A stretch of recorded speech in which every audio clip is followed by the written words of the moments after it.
পার্বত্য জেলা বান্দরবনের আলীকদম উপজেলায় ১ নভেম্বর শনিবার দুপুর ২:৩০টায় আলীকদম উপজেলা নির্বাহী কর্মকর্তা ও এক্সিকিউটিভ ম্যাজিস্ট্রেট জনাব মঞ্জুর আলম ও বন বিভাগ কর্তৃক যৌথ অভিযানে অবৈধভাবে পরিচালিত ৩টি ইট ভাটার বিরুদ্ধে উপজেলা প্রশাসনের অভিযানে ২টি ইট ভাটায় ২ লক্ষ টাকা জরিমানা আদায় ও ২.১০০ ঘনফুট মজুতকৃত জ্বালানি কাঠ জব্দ করা হয়।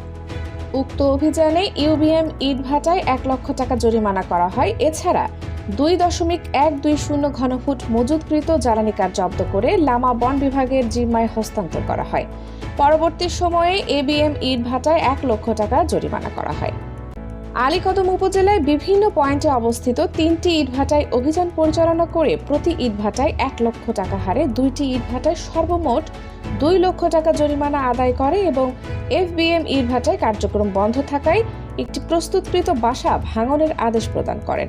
সর্বোপরি উপজেলা নির্বাহী অফিসার জনাব মঞ্জুর আলম আলীকদম উপজেলায় সকল অবৈধ ইট ভাটার কার্যক্রম বন্ধ রাখার আদেশ দেন।